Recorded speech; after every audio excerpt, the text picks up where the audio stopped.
caiu, não há dúvida, apesar de todo o esforço do BNDES, caiu. A questão é saber se o problema foi o BNDES, né, ou foi outros problemas que causaram a queda do investimento. Ou de forma diferente. Será que sem o BNDES a taxa de investimento não cairia ainda mais? Né? São contrafactuais difíceis, não estou dando resposta, mas estou querendo colocar essas questões, colocar um contrafactual. Aí eu concordo com o Joaquim, né, de que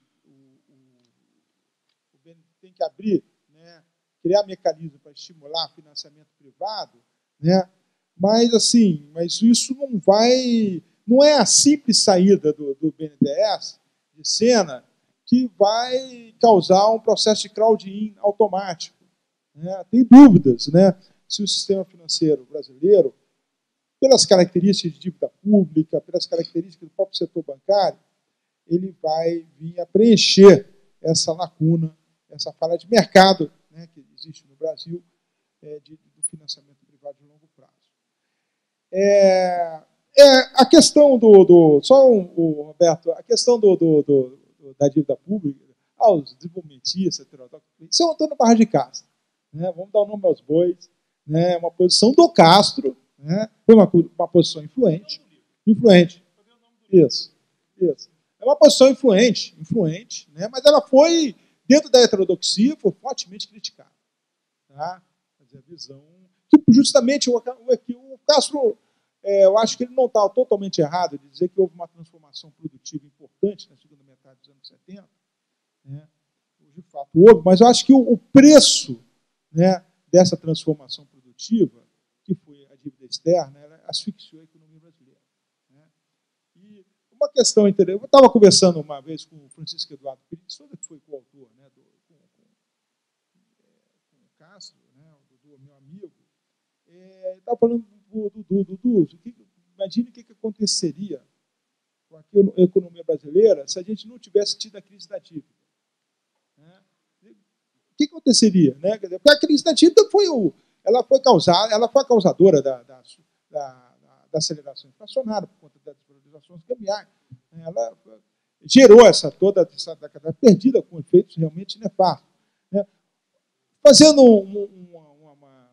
contrafactual, quer dizer, se nós não tivéssemos tido crise da dívida, conseguimos resolver, renegociar a dívida, sei lá, qualquer coisa logo no início, o que aconteceria? Será que a economia brasileira, na linha que o Roberto falou, né, entrando com uma democracia, né, com um processo democrático, com questões de inclusão social, né, se ela continuasse uma trajetória virtuosa de crescimento, talvez a gente pudesse pegar uma trajetória realmente de crescimento sustentado com inclusão social. Isso é só uma conjectura, tá? Puramente conjectura. Né? Tivemos a crise da dívida, tivemos a experiência, né, bem sucedida do ponto de vista da estabilização do plano real, mas, conforme foi colocado aqui na mesa por algumas pessoas, a gente fez uma abertura, né, o Gabriel falou, a América Latina foi o continente mais longe na abertura financeira. Né? Então, a combinação de uma âncora cambial com a abertura financeira foi nefasta. Nefasta. Ficamos moribundos perante todas as crises, né? E os ganhos obtidos no início do governo Fernando Henrique foram totalmente perdidos. Né? Então, viemos acho que a década de 90 teve um ganho importante do ponto de vista de estabilização, mas do ponto de vista de crescimento foi outra década perdida. Né? Pegamos o boom de commodities, tivemos um mini boom de crescimento, né, na década de 2000. Né? O Joaquim apontou muito bem, houve uma política de inclusão social, a política de salário mínimo contribuiu com isso. Eu concordo com os colegas, assim, esse mecanismo, né, de reajuste foi introduzido.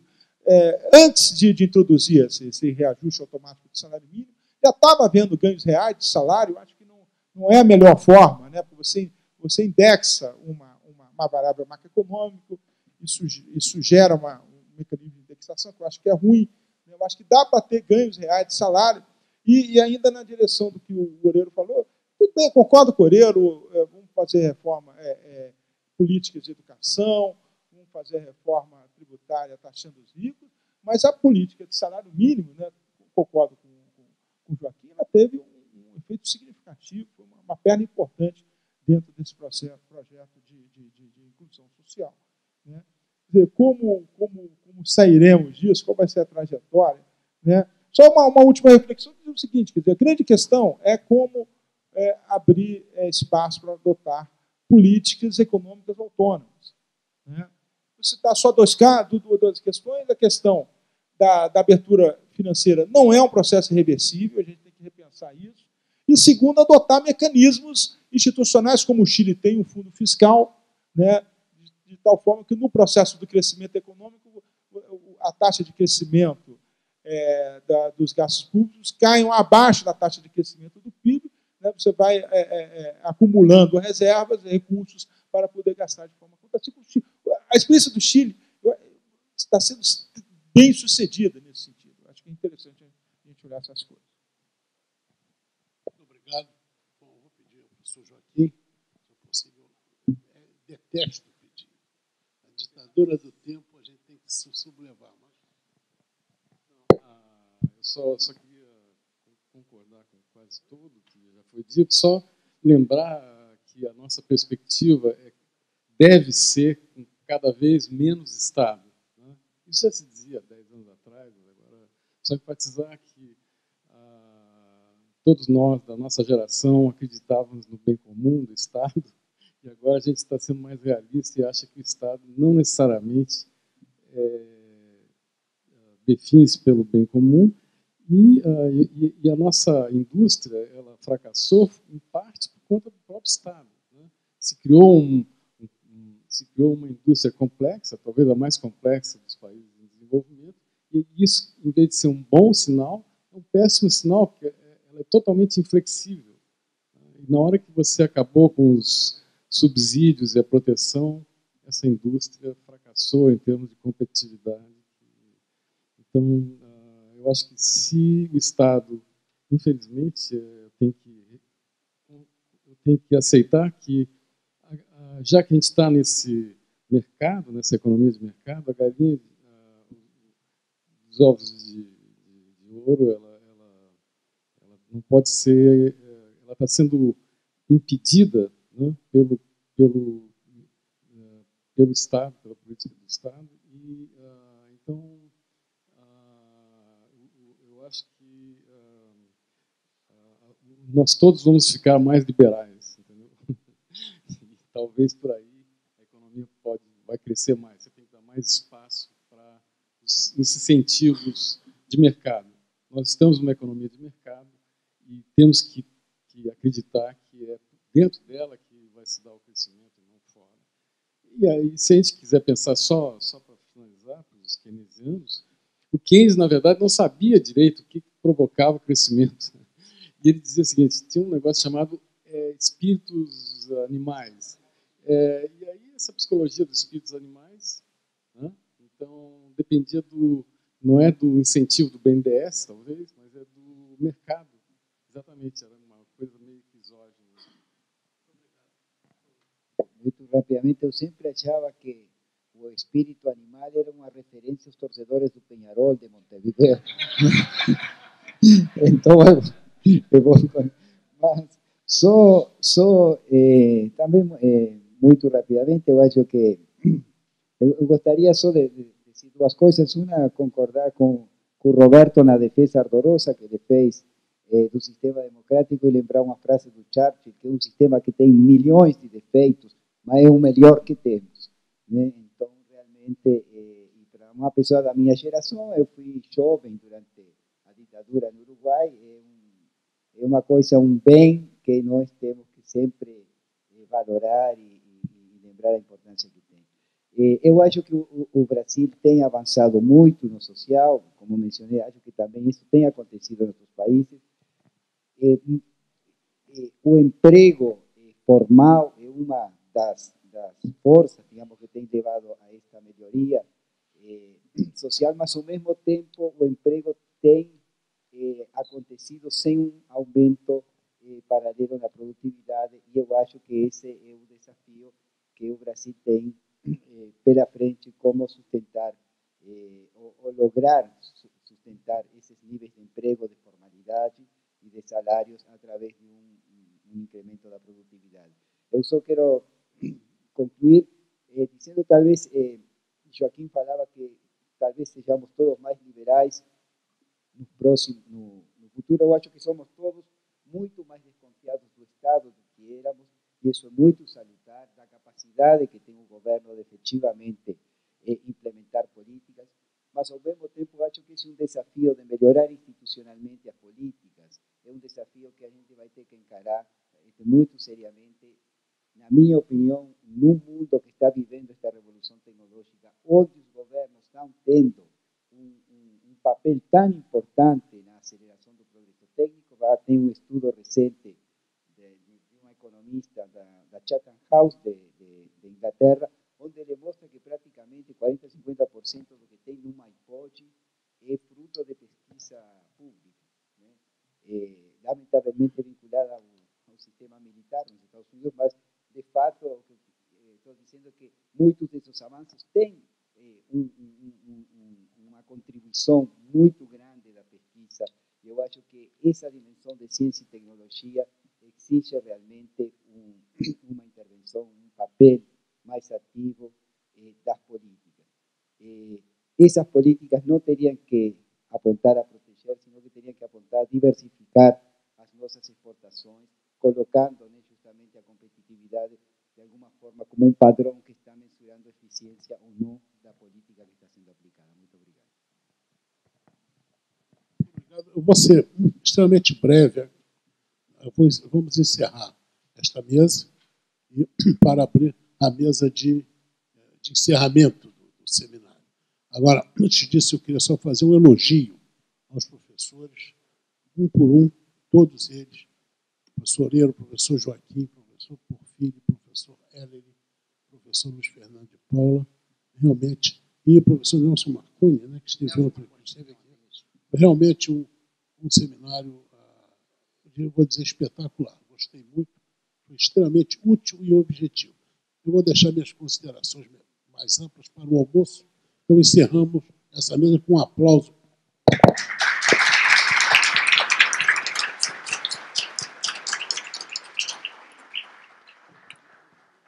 Portanto, para o encerramento oficial deste simpósio, pedimos aos professores Luiz Fernando de Paula, Joaquim Andrade e Gabriel Porcili para ocuparem um lugar aí no auditório, para em seguida formarmos a mesa final deste simpósio.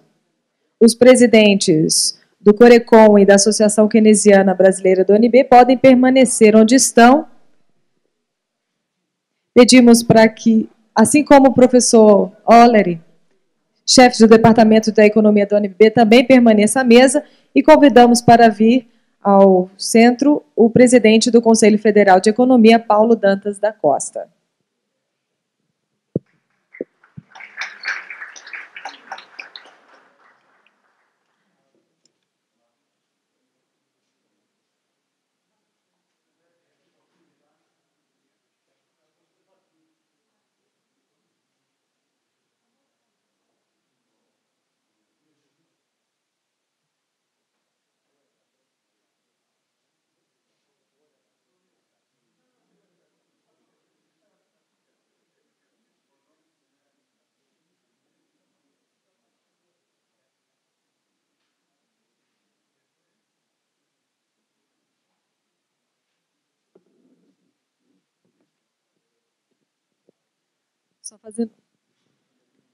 Só fazendo uma correção, pedimos para que o professor Joaquim Andrade também permaneça à mesa.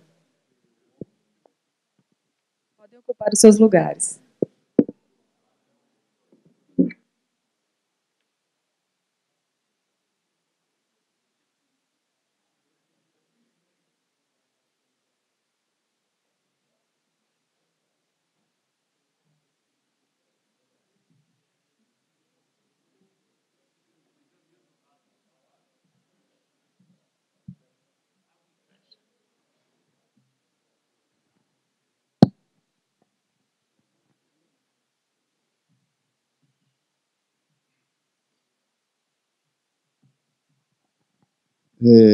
Boa tarde a todos. Eu quero saudar o meu ilustre colega, presidente do Conselho Regional do Distrito Federal, o professor Carlos Eduardo. Ali o meu amigo São Lourenço agora. Prazer grande revê-lo, viu? Em nome de quem saúdo os demais membros dessa muito qualificada mesa. Eu assisti aqui o final dos debates e seria até um pouco fora do tom me expressar a respeito do debate técnico, mas eu acho que está na genética do economista, ele não pode ver um economista falando que ele quer falar também, no geral, para discordar. Né? O que eu acho muito bom, felizmente. Mas eu não posso deixar de dizer apenas uma pequena passagem com relação à citação de Loureiro, que diz respeito ao papel que a tributação pode ter em qualquer sociedade, e eu me refiro muito especificamente à sociedade brasileira. Eu acho que sim, a tributação tem um papel muito importante. Nessa semana, eu acho que uns 2 ou 3 dias atrás, foi publicado aí no Valor Econômico um texto que eu escrevi, que é um tema de onde eu venho. Eu fui auditor fiscal do Estado, e tema sobre o qual eu tenho me dedicado. Tenho estudado até a possibilidade do uso do instrumental tributário como possibilidade de ajustes internacionais. Ou seja, estou falando da possibilidade de tributação internacional, que é uma ideia do economista norte-americano James Tobin, no começo da década de 70, do século passado, que propôs lá uma tributação. Quer dizer, Tobin tinha uma ideia completamente diversa do que as pessoas hoje têm a respeito de tributação internacional, mas quando nada ficou a ideia. E gostei também da citação que Loureiro também fez a respeito de Piketty, por quem me tem uma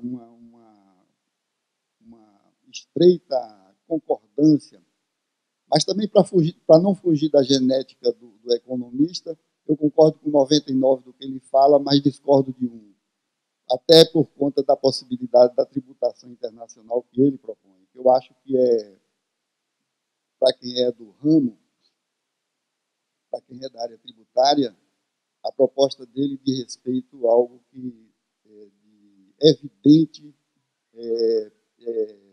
baixa produtividade fiscal. Mas é isso aí no linguajar de quem milita na área tributária. Mas, olha, eu estou aqui na condição de presidente do COFECON e não era para isso, ainda mais até porque eu cheguei no final, porque ontem à noite eu estava em Aracaju, falando lá para os economistas e estudantes de economia lá da Universidade Federal.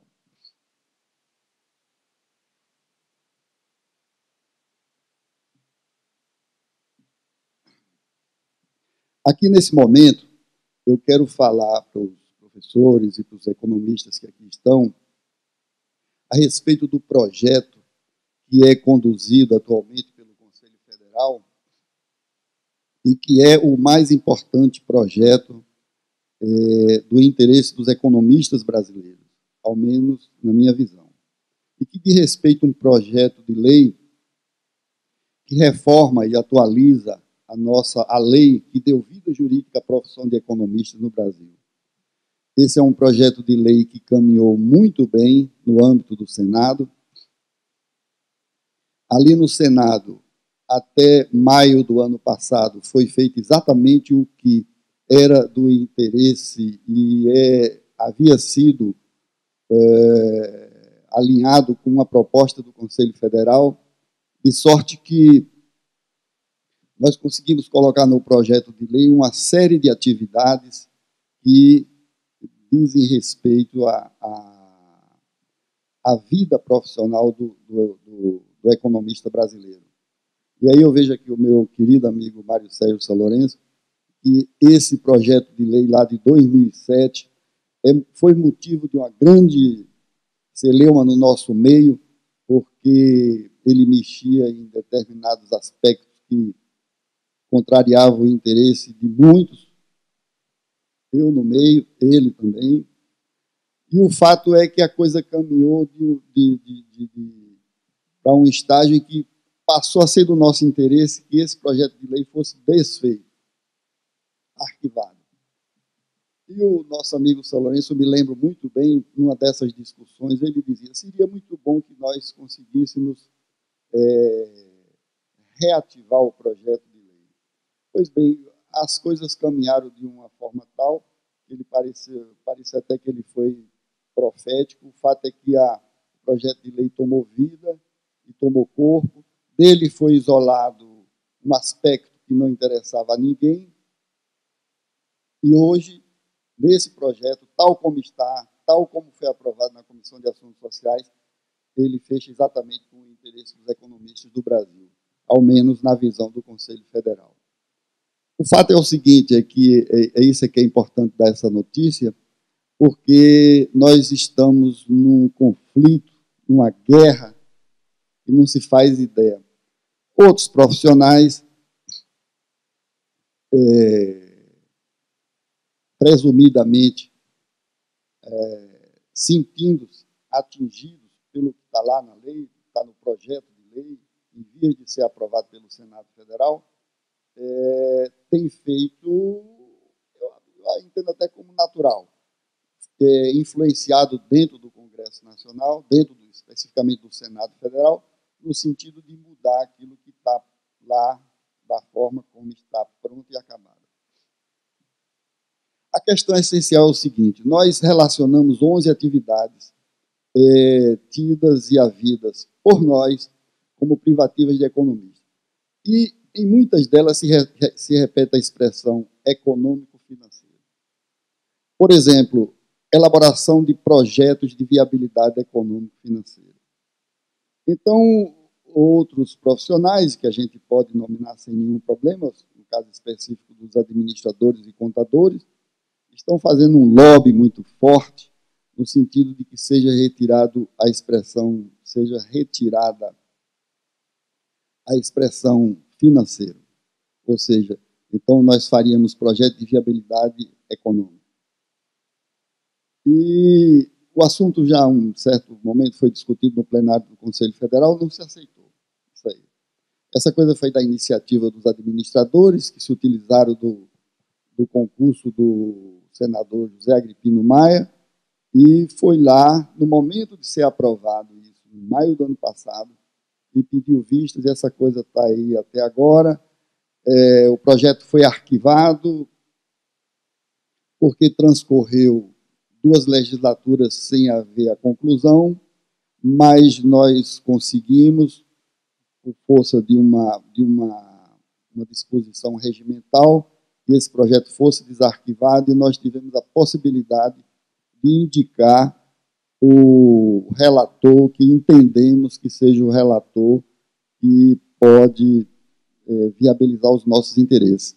Esse é um negócio muito complexo, porque, enquanto presidente do Conselho Federal, eu quero um relator, mas aí o presidente de um outro conselho quer outro relator, e ele quer outro relator não para andar, mas para botar os pés em cima, para não dizer outro órgão, e a coisa não caminhar. O fato é que nós fizemos o relator. O relator é o senador Romero Jucá, que é economista e que conhece o projeto e está, digamos, de certo modo, comprometido com ele. Eu acho que todos nós temos utilizado forças do Brasil inteiro. A questão é na Comissão de Assuntos Sociais, cujo presidente é o senador lá do Maranhão. Então, articulamos com o nosso pessoal lá do Maranhão para conseguir audiência com ele e dizer a ele que queremos indicar um relator. Conversamos com o relator. O relator nós temos, por força de outros, com o apoio de outros colegas, nós temos acesso a ele. O fato é que a coisa está posta assim, e eu faço questão de fazer esse relato, porque não vejo nada mais importante para a vida dos economistas, especial para o economista que está no seu dia a dia, na labuta, no dia a dia, os economistas que estão, por exemplo, nas regiões Norte, Nordeste e Centro-Oeste, que têm a atividade de preparação de projetos como uma atividade que dá conta do seu ganha-pão do dia a dia. E temos trabalhado nisso aí. Eu já mencionei aqui diversas vezes a questão do projeto, mas não é só isso. Tem lá uma regrinha que eu chamo a regra de ouro, e que dá conta da alocação da atividade de orçamentação pública como uma atividade privativa do economista. Para conseguir essas coisas é preciso que tenha uma conjugação de forças muito forte, e nós temos feito isso. Eu repito, menciono isso aqui porque não vejo nada mais importante para os economistas do Brasil. Mas o meu papel aqui, dado esse recado, o meu papel aqui é de encerrar esse evento, que eu pude perceber no final, que foi assim de altíssima qualidade. Me sinto até honrado com isso. Eu havia sido convidado para participar desde o começo, mas como tinha esse compromisso lá em Aracaju, não pude vir, somente hoje pela manhã que tive condição de chegar aqui. Então, meu caríssimo presidente, ao tempo em que lhe parabenizo todas as pessoas que participaram do evento, e pude ver, repito, no final aqui, que foi algo de muito elevado nível. Se o meu papel é dar por encerrado, faço com muita honra para mim e satisfação de ter participado desse evento. Muito obrigado. Por nada. Se me permite, presidente, só queria agradecer mais uma vez a honra da sua presença e, particularmente, todo o apoio que a sua equipe, representada pelo seu superintendente, o Dr. Godoy, tem dado ao Conselho do Distrito Federal. Somos gratos por isso, tem sido muito importante para nós. Nesse evento, nós tínhamos convidado para abrir e participar dele e coordenar. Infelizmente, houve essa coincidência, mas no próximo que nós venhamos a organizar, vamos com mais antecedência organizar a sua agenda. Muito obrigado pelo prestígio. Não sei se o professor Oriana ou o professor Joaquim querem ter algumas considerações, mas sim, pois não. Bom, eu apenas quero agradecer primeiro ao Conselho Regional de Economia do Distrito Federal e também ao Conselho Federal de Economia pelo apoio que prestaram à Associação Keynesiana Brasileira para a organização deste encontro. E quero também agradecer ao Departamento de Economia da UNB, na figura do senhor coordenador da pós-graduação, Joaquim Andrade, por ter cedido espaço, ter participado do evento, tanto na figura do Joaquim como do Roberto Ellery, e espero que em outras ocasiões seja possível retomar aí esse convívio agradável com os meus antigos colegas do UNB. Muito obrigado.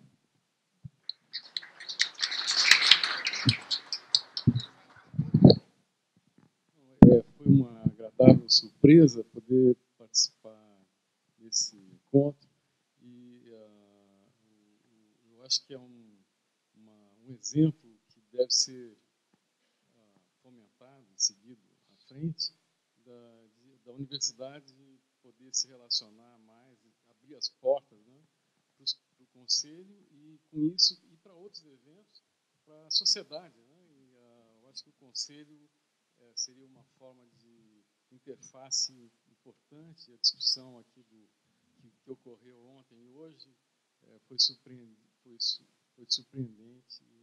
também para a gente. Eu acho que não necessariamente a AKB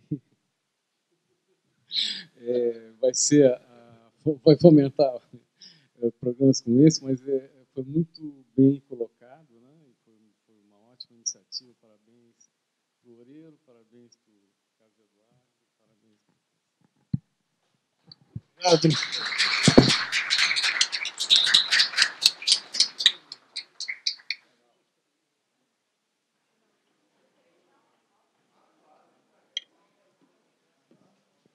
Nós agradecemos a presença de todos, lembrando que os participantes inscritos deverão se dirigir ao restaurante Coco Bambu do Lago Sul, onde haverá um almoço-palestra com o economista Luiz Fernando de Paula.